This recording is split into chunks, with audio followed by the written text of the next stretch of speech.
So, good day mga brother. Welcome back sa ating Mumunting channel. So, ngayon nga pala gagawa tayo ng bracket nito. So, nakabili tayo ng mini driving light. TDD brand. So, dyan natin siya i-install dito sa gilid or dito sa labas. Gagawa tayo ng bracket. So, dito na lang siguro natin lalagay. So, dyan. A few moments later. So, ito yung ginawa natin bracket. Yan. Nakaganon siya dito. Connected. Tapos dito. Di ba siya ako nakalamdaman kasi maliit lang yung ano natin.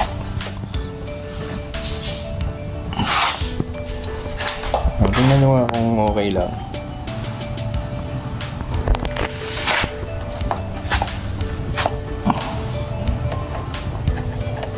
Bali, sinubukan ko lang to, hindi pa to nakakabit. Ito pa yung wire natin dito. So, TDD brand nga pala to. Inini siya. Sabi may ilaw din daw dito. Parang nagre-reflect yung ilaw. Nasusubukan natin kasi di ko pa na-try.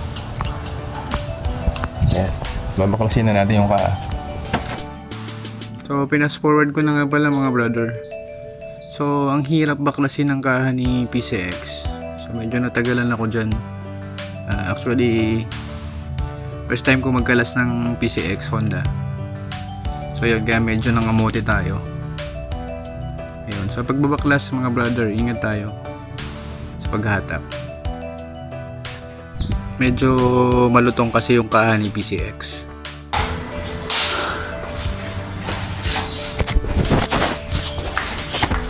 Ayan, baklas na natin lahat. Katay talaga. Ito, huwag na natin baklasin yan. So, dito na lang tayo sa isang side na to.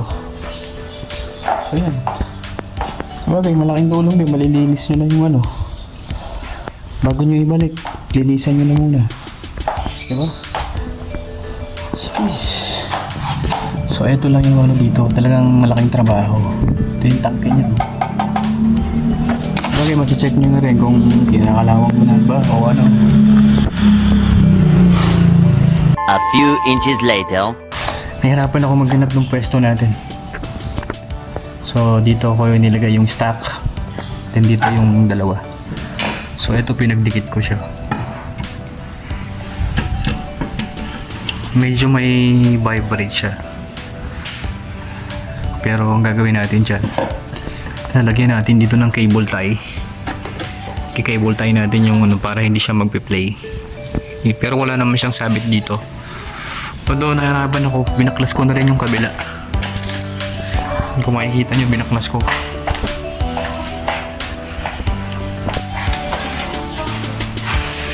Pati yun dito, tinanggal ko na rin. So bala ko sana dito ko lalagay. So ang hirap pa rin, wala akong mahanapan ng pwesto. Dito sana bala ko siya kaso magba-vibrate pa rin. Kaya doon naisip ko, pinagsama ko na lang. Ito yung body ground niya, dito rin tayo kukuha. So yun, change of plan tayo. So ang mahal ng halo switch nila doon sa napagbilan ko, 250 yung ganito. So dito natin to ibubutas. Butas natin dyan, tapos tatago siya dito. Hindi naman siya sagabal sa ano, sa kahay niya. Ayan. So yun, sasalpak na lang naman natin siya eh. Right, let's go. So simulan na natin. Butas na muna natin tong hand switch natin. So dito natin siya lalagay. Ayan, dito natin siya ibutas. Tusok lang ng konti.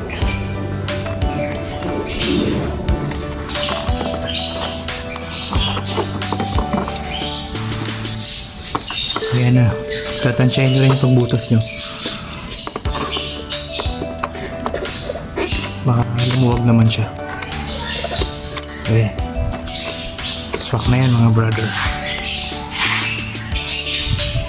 So itong stock horn, ito yung stock na wire. Tingnan na natin ang wire. Tapos itong isa, ito papunta na to dun sa ating halo switch. Right.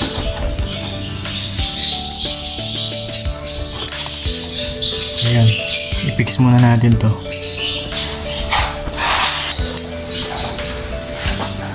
Ito na yung fuse. So magkasama na siya dyan. Ayan, nilagay ko dyan 25 amperes. Alright. Doon tayo sa ground. Doon tayo sa ground. Ground.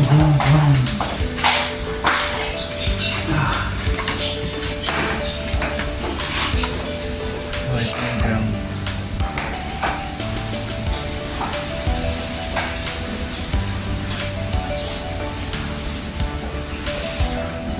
Suot lang natin yun dyan. Ito natin dito. Alright.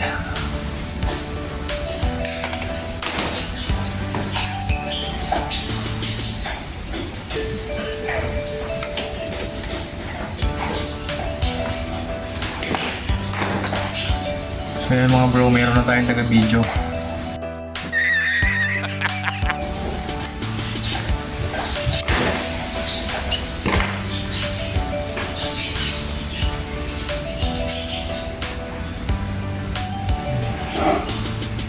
Iiwan natin yung isa kasi yung para sa mini driving light.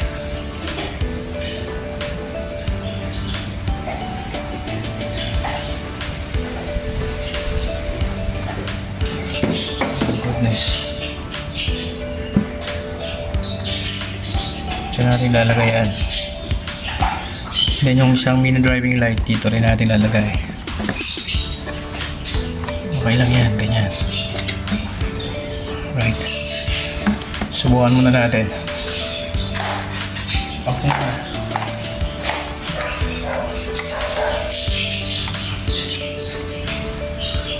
Okay, susubukan na natin mga bro. On natin.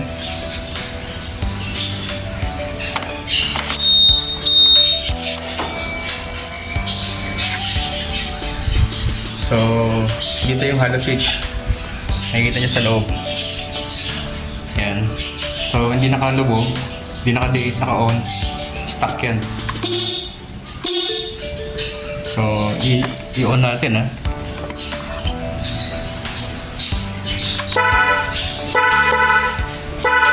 So, yan. Alright. So, off na muna natin. Tapos na yung ano natin, dual contact. Tanggalin muna natin dito. Yan. Doon na tayo sa mini driving light.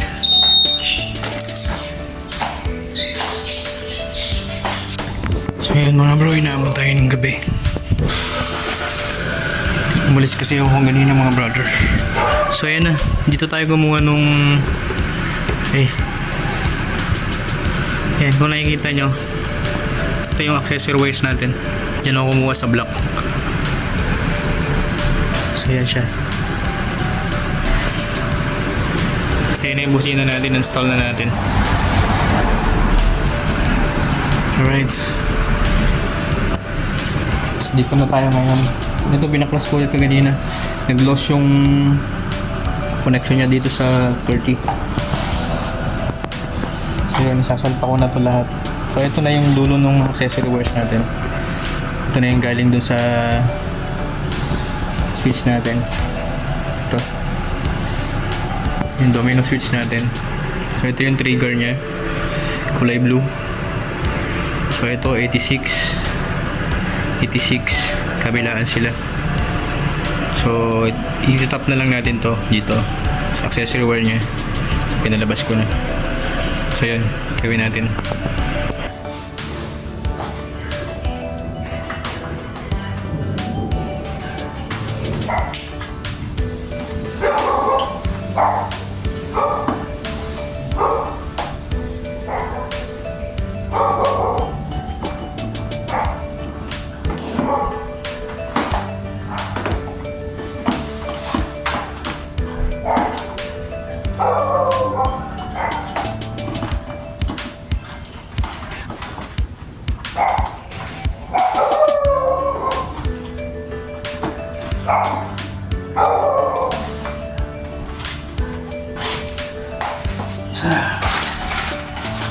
Cable tie.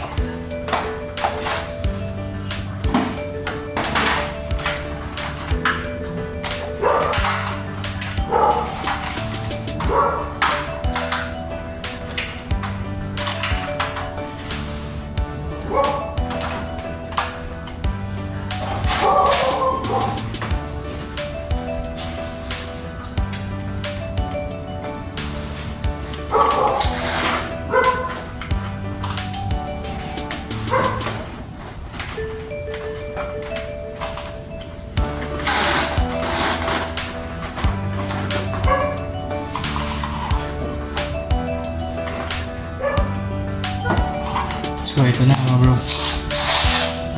Yun yung relay natin, naka-cable tie yan.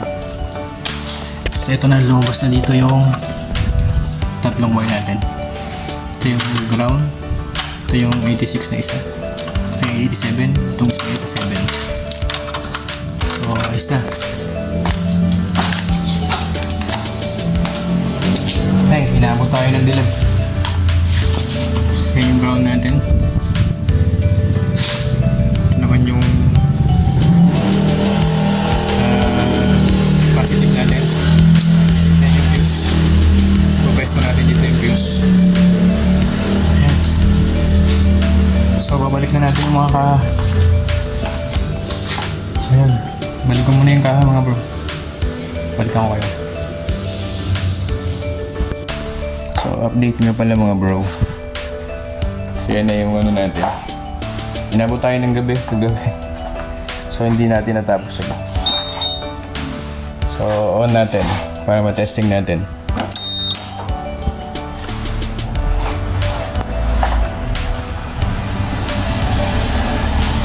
So ito yung low niya. High. Ay hindi, tatlo kasi siya eh. Yun yung high niya, white. Tapos yung gitna niya, ito yung low. Meron pa siyang gitna, high. Yun yung high niya. Ayan. Tapos yung busina naman natin, ayan. Dual contact yan.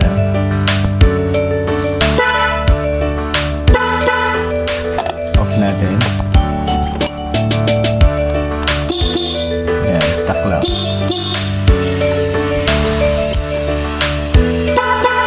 Ayan. So, start natin.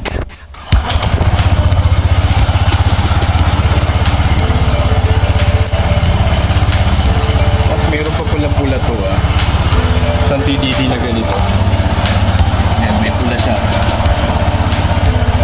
So, bawal yan, di ba? Isa, dalawa, tatlo.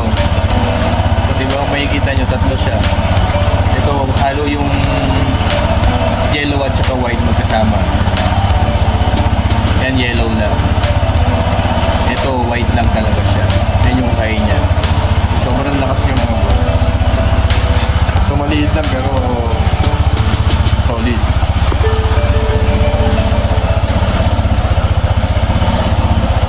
Ayan yung yellow. Astig mga bro. So kung mapapansin nyo, nailaw talaga yung gilid niya. Alright. Ayan. Ito yung domino switch natin. So medyo nakatagilid siya gawa nitong side mirror natin. Tatama kasi siya dito. Ayan, kaya nakatagilid na konti. Pero accessible naman. Alright, so yun mga bro.